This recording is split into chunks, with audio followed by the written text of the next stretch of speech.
It's Red Eye Radio.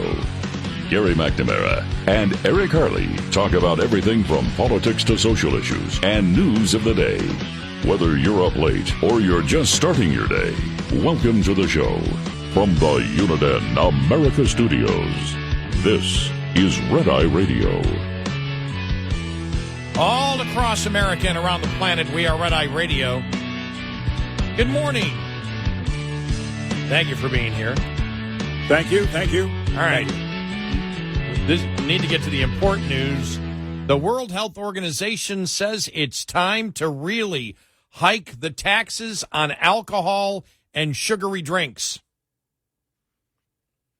I'm sorry, I kind of faded out after you said alcohol. The rage in my mind. I don't drink it anymore, but I still. Countries need to increase their taxes on alcohol and sugar-sweetened beverages.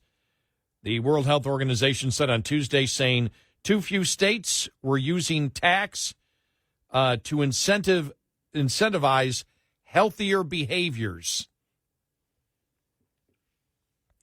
After studying taxation rates, the World Health Organization said the average global tax rate on such unhealthy products was low, and hiking taxes could result in a healthier population.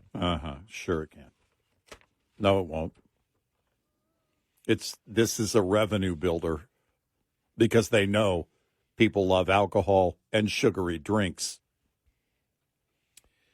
The WHO recommends that excise tax should apply to all sugar-sweetened beverages and alcoholic beverages. Now, here's the thing, because they're doing the whatchamacallit, the parking thing in New York again. Yeah, the access charge of whatever they call it. Right, congestion fee. Yes. Yeah. And we always said thank you. Yeah. It's got nothing to do with allergies or anything. No, like that. And we always they're said, thinking about taxing that too. and I forgot what the amount they said they were going to do a day back then. I mean, I don't know what it is now, but back then. And you and I said, well, wait a minute. If you want to keep congestion, well, then charge $100 a day. Yeah, it was $8 a day. Everything below 86 was going to be $8 a day for cars, $16 a day for trucks, for delivery trucks and big rigs. And we said, well, delivery trucks have to be there. Right. So they'll just pass that on. Right. So that's going to increase costs. All the small businesses are going to have to pay to get their stuff delivered. But if you really wanted to keep people out, people that drive and park in Manhattan are rich. Yep. For the most part. I'm not saying that there isn't somebody who isn't, but if you want to keep it up, $100, $200 a day. If you want to change behavior, then you need to ramp it up to where people can't afford it. Same with alcohol. Yeah, right. Let's put it this way. Nobody's going to double the price of alcohol. Right. You're not going to see a $20 bottle of vodka and they put and that it would include taxes for I'm just throwing out $20. I don't even know what a bottle of vodka, full bottle, will cost. Yeah, I don't know. Anywhere between, I guess, the cheap stuff, maybe depending on the 12 size. to 100. Yeah. But let's say $20 for a bottle of vodka. Okay. Nobody's going to nobody's going to double it to 40. And by the way, with all the flavored alcohols that are out there, they have syrup in them. It's also a sugary drink. Oh, double taxation. Yep. Oh, double secret taxation. Let that peanut your colada. Yeah, exactly. It's really pitiful when you get to be my old age, and if you go out to the liquor store, and most people are looking for liquor content, I'm looking for carbs. Yeah. You're old when you're like, nah, the carbs are probably worse than the alcohol. Exactly. I'm not worried about being an alcoholic. It's the sugar. Right. I mean, jeez. What with all these carbs? That's going to ruin my life. Mr. McNamara, we pulled you over because you were weaving and you seem a little bit tipsy. Yes, but I've got no carbs in my system, That's officer. Right. I have good news. I'm carb-free. Yeah, hold this drink. I'm going to show you something. Good, Junior. It's going to be a carb-free bust then. Yeah, exactly. But what would if you raised let's say on a $20 bottle of vodka and you raised it to $5 tax, which would be huge. People would go crazy if you did that. Would that stop people from drinking? No. It wouldn't. I'm like a chocoholic, but with alcohol. Now, right now, the World Health Organization said, although 108 countries do impose some taxation on sugary drinks, globally, excise taxes on average represent just 6.6% of the price of a soda. Half of those countries also tax water.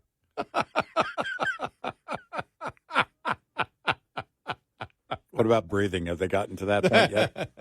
Well, no, they have, actually. Breathing out. Taxing unhealthy products creates healthier populations. It has a positive ripple effect across societies, less disease, and more revenue for governments to provide public services, of course. In the case of alcohol, taxes also help prevent violence and road traffic injuries.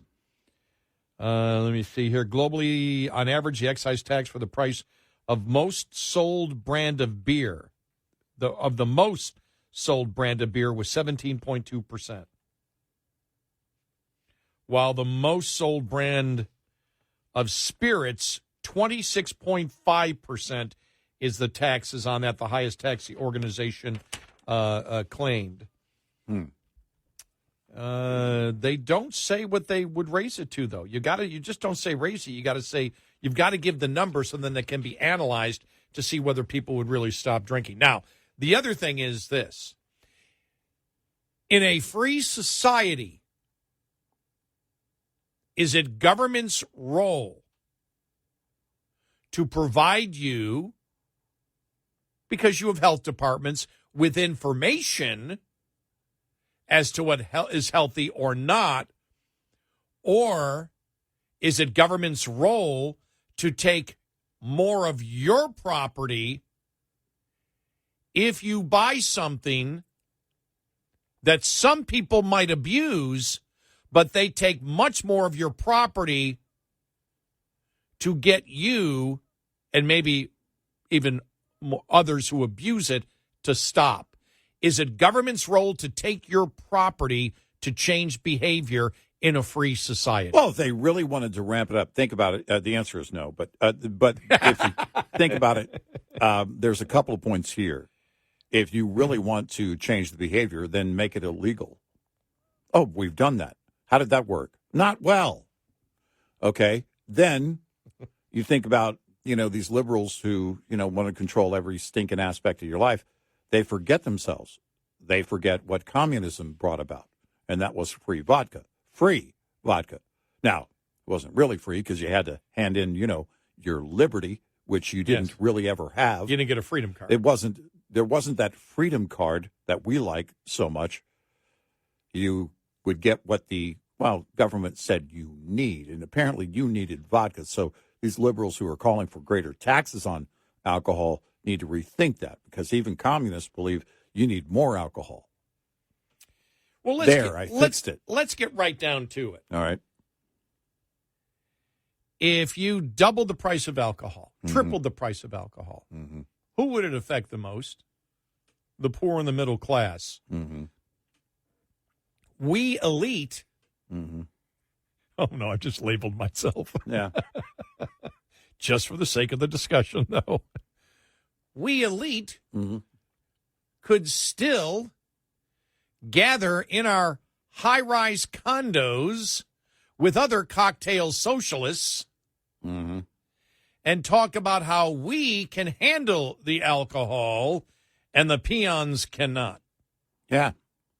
Well, I mean, look at the governor of California, Newsom, and his winery. Yeah. He's going to be able to go out and actually he can make his own. He's doing it. I don't know if he's actually stomping the grapes himself. But it would, you look at this, always this noble idea, right, of ending alcoholism. It is a noble idea. Mm-hmm. No, but absolutely. I know. But you're starting on yeah, I'm talking about I've got friends in recovery, so Yeah. I know how damaging Yes, it could actually of be. course. And so it would be awesome if we could end alcoholism. Now, it's separate from this approach, because the approach, it's like we've said for many years. They begin on the false premise. They give you this, they present these things under the guise of this noble idea of keeping you healthy in this case. It doesn't change behavior. It just changes what level people will go to engage in that behavior. It doesn't keep people from doing it if they really want to do it. Whether your addiction is sugary drinks or vodka, people will still do that, and in fact, maybe resort to other methods of being able to obtain that, being able to get your vodka or your sugar fix if they feel like it's too costly and out of their range. I mean, we did prohibition. Well, how did that work? Well, it didn't work. Why? Well, because people kept drinking. So you had the advent of speakeasies and, moonshining. Well, you look at the trouble the states are having that have legalized pot. Mm-hmm. Look at Portland right now that legalized all drugs. I mean, if you had the vote now, the law would be rescinded. Right. Right. And so I don't want what's going on. Portland, I live there. When you work in radio, you get an attachment to a number of cities. It's really very unique when I've worked in so many cities. And when you work in radio, you become part of the community. It's not like you lived there for a year, right. Met a couple of friends and then took off and, right. whatever. Yeah. You are immersed in that community when you work there. I love Portland, Oregon. I can't stand what it's become and what the politicians on the left have done to it. But it was a great place to live, as has been every single place where I've ever lived before. But I remember even back in the 90s, you'd go downtown and you go to a restaurant, you come out. Because they allowed teenagers to roam freely, I forgot what do they call it, the age of liberation, whatever. It was like 14. You had heroin addicts in the doorways all the way down the street. Yeah. You walk by, and your first instinct is, oh, my God, is that person dead? I need to help. And it's like, no, they're just a heroin addict. Leave them alone. Right. Don't bother them. Right. Well, that goes against everything how I was. Everything, every fiber of my being was like, no, this isn't right. These are young kids. And they could be dead any second now. Right. Because of this. Right. And the advice was, no, you just stay away. If there's a problem, the cops will come and take care of it. It's not a way to run a city. It wasn't back then. No. Because your natural instinct is, I need to help. Yep. Well, you can't. No. And the government can't control that behavior by imposing a tax. That's a fundraiser. No. That's all that is. That's a new revenue stream, and that's what they want. Right. A greater revenue stream, so that because they see that people engage in it heavily. Are they really concerned about alcoholism or somebody's health because of too much sugar intake? No, they're not. They're not. It's a way to justify taxes by saying we're not doing this to tax you. We're doing this to help, so people are healthy. We're just trying to help. Now, give us your money. Could you imagine the cartel gets involved in soft drinks, sugary soft drinks? Well, yeah, absolutely. I mean, they're benefiting from the legalization of marijuana. Yeah, they are. We talked about how that was going to happen. And it did. Exactly what we said. So you outlaw things or you impose a tax and raise the cost of something. and the black market's going to kick in. Remember the number of calls we would get? You guys are wrong. If we legalized pot and taxed it, it would solve all these. It didn't solve any of the problems. No, it didn't. And the people that are involved in the business and then the entire thing too. We can compete with the cartel. We will only have local distributors. Well, if you actually want to make the marijuana business profitable in the United States, so you get rid of the cartel, you're going to need major corporations with massive mass production to do it.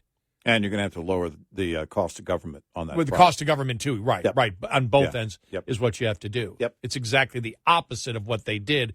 And we warned them. Right. We were criticized, but you don't need to be a rocket scientist to figure out, basic economics. And now they want the federal government to, basically decriminalize it. And the federal government, basically the answer from D.C. is, okay, but we want our cut. No, not to criminalize. Legalize it and then get 8%.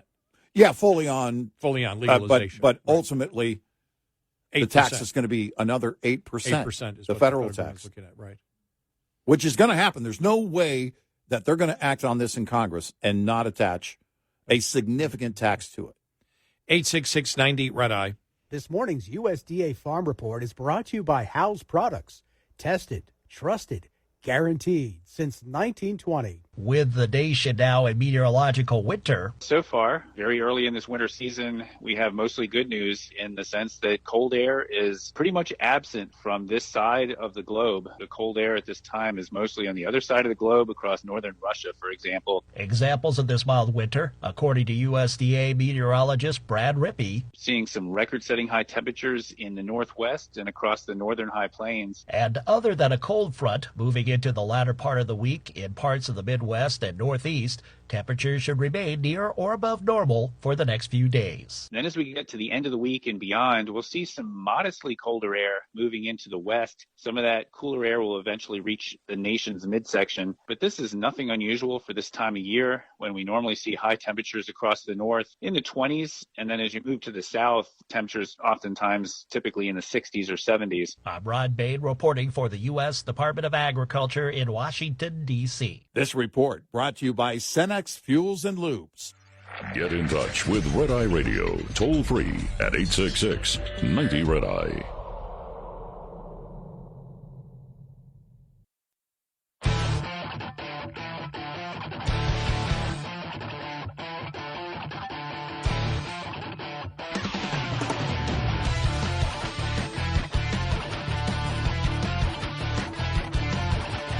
It's Red Eye Radio. He's Eric Harley, and I'm Gary McNamara. You ready for this? All right. Senator Mitt Romney says Republicans want the border closed as part of a potential congressional agreement for additional emergency spending requested by the White House, and criticized clueless Democrats who want to negotiate border provisions. Democrats want $106 billion. GOP wants a closed border. That's the trade. But the clueless Democrats want to negotiate the border bill. Not going to happen, Romney said on X, formerly Twitter. Is an open border more important to Democrats than Ukraine and Israel? No. Yes. Clearly. Yes. I don't think there's any way around Yes. that. Yeah. Now, Romney, with that very blunt, seemingly much more conservative statement, makes me wonder, is he reconsidering, and will he run for president? Well, he's only saying what he's programmed to say, so I guess maybe the programmer just had a conservative thought. Just, he's a robot, data in, data out. That's just the way it works. He is human AI. He is.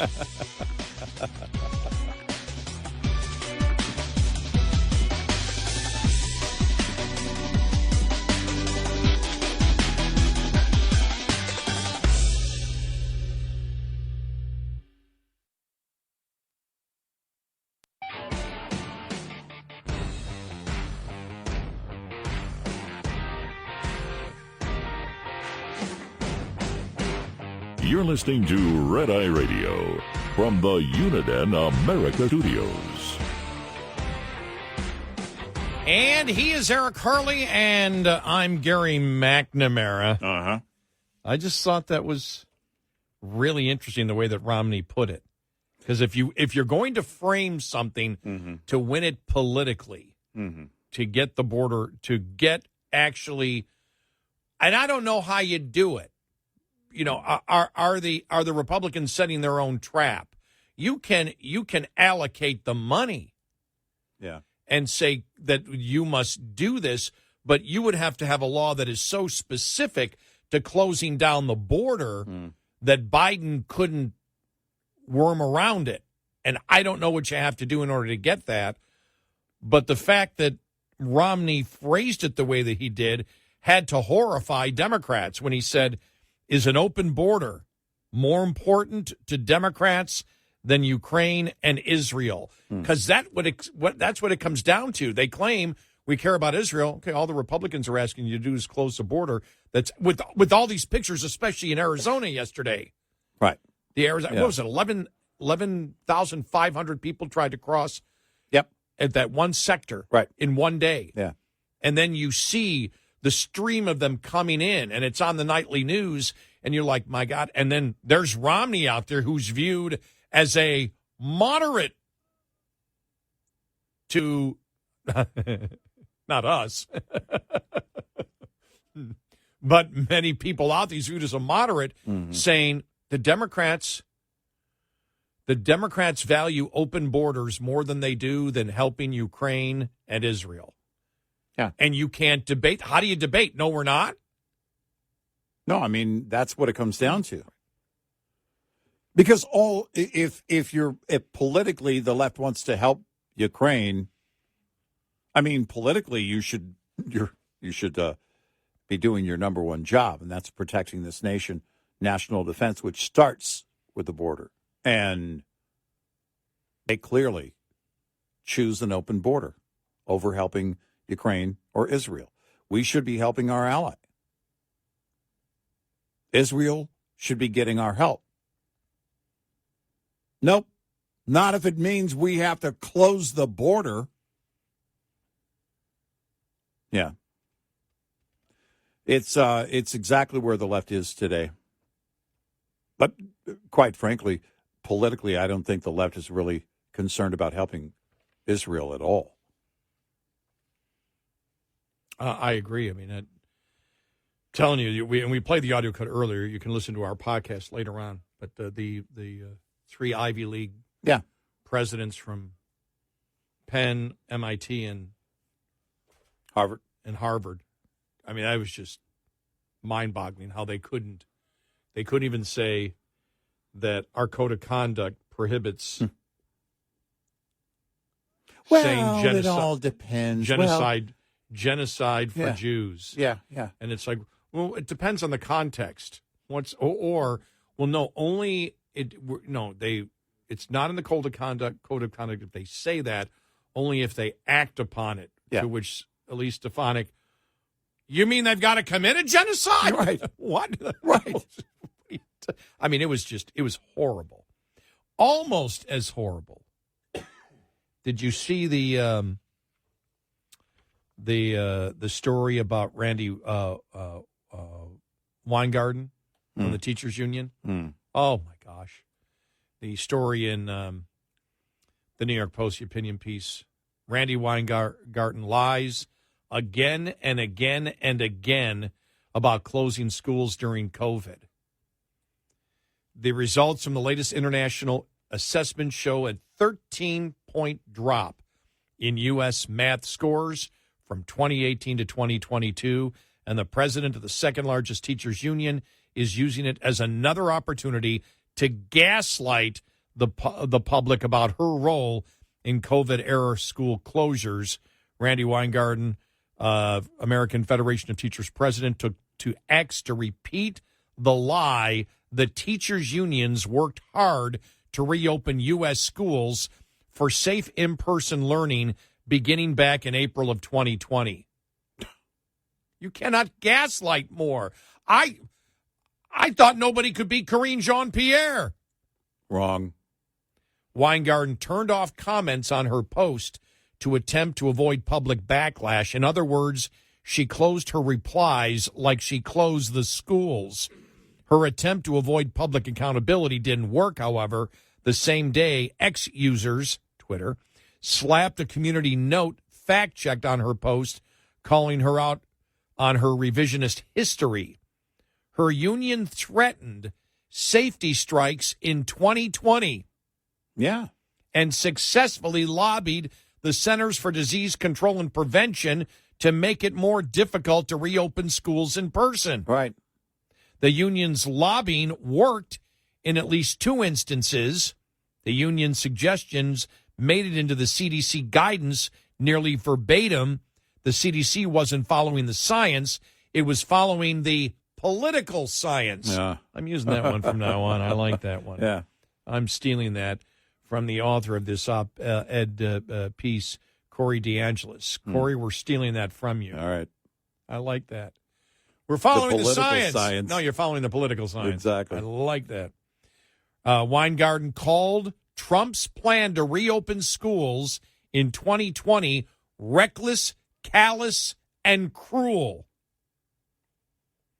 Chicago Teachers Union played a founding role in Weingarten's union, and it is still one of her local affiliates.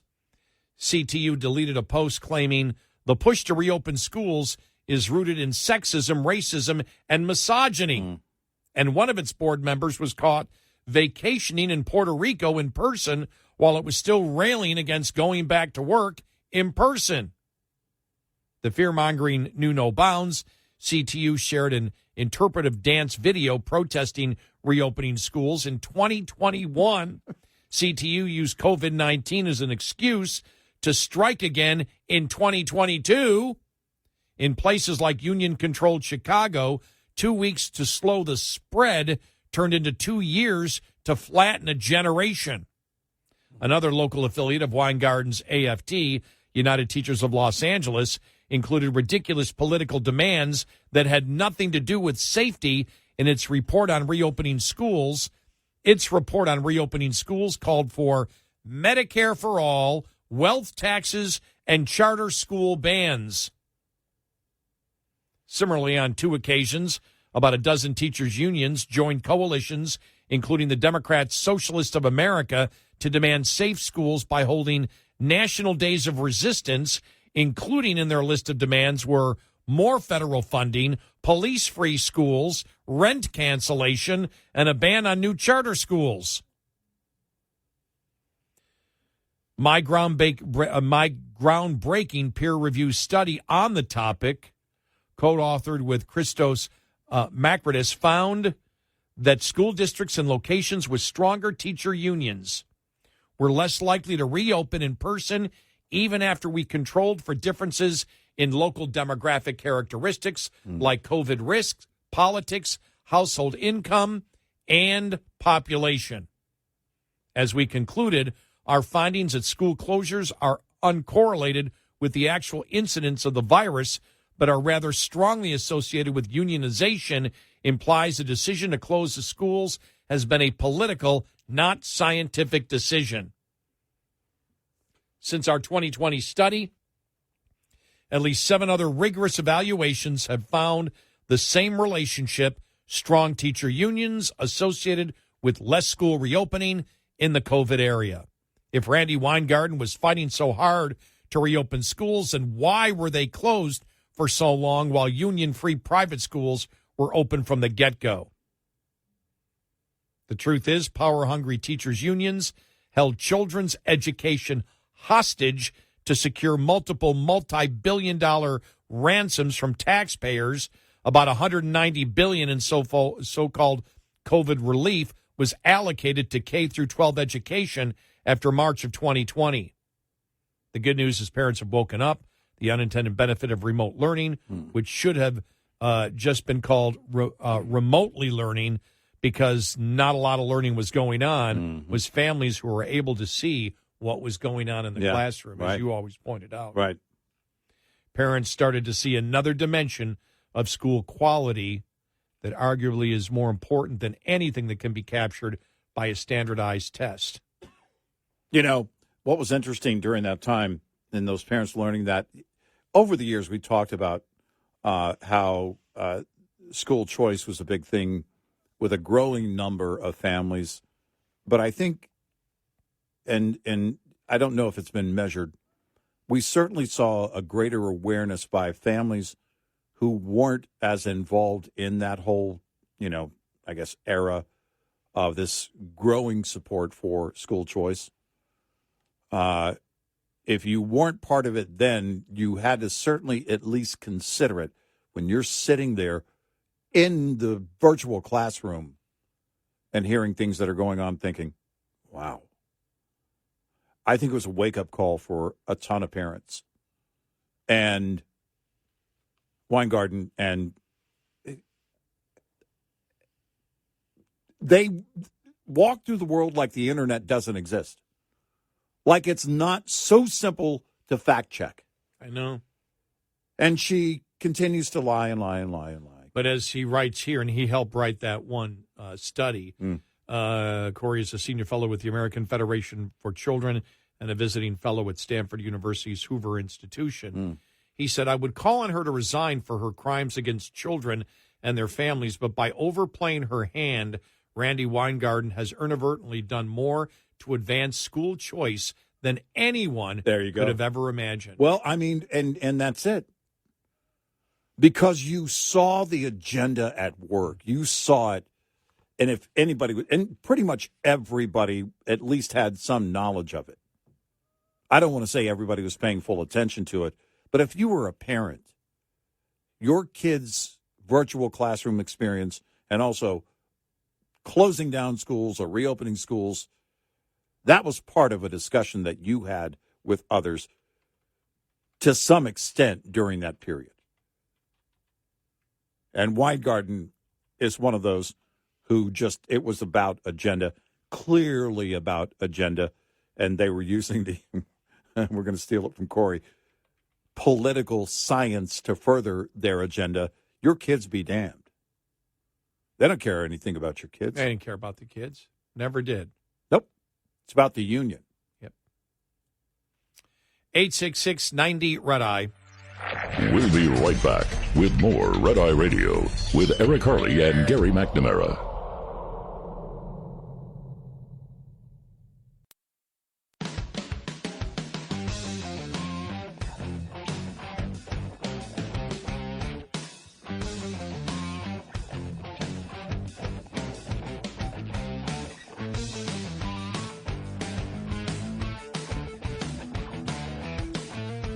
It's Red Eye Radio. He's Eric Harley, and I'm Gary McNamara.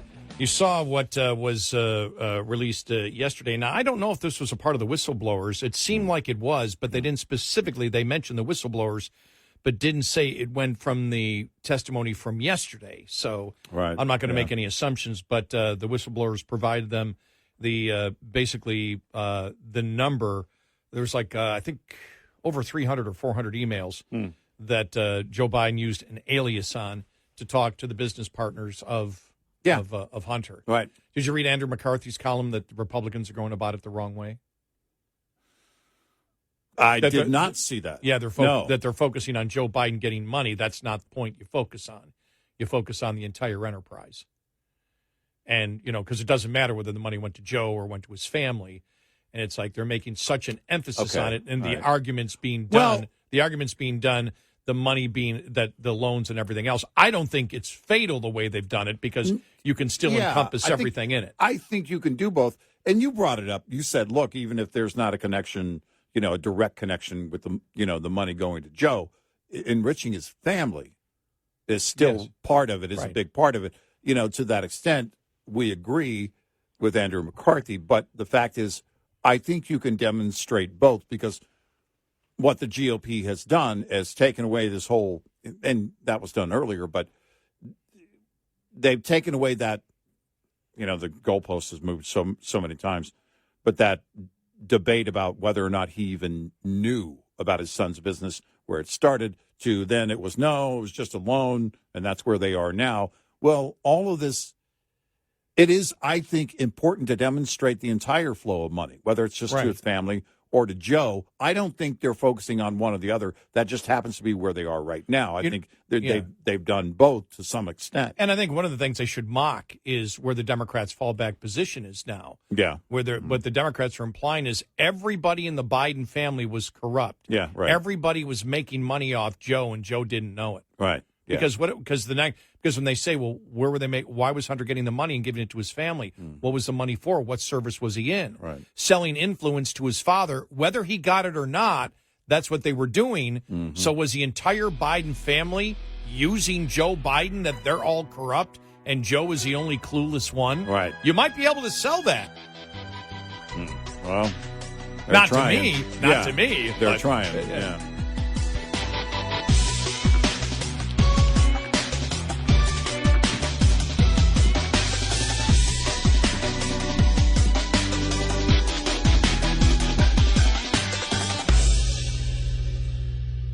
This is Red Eye Radio on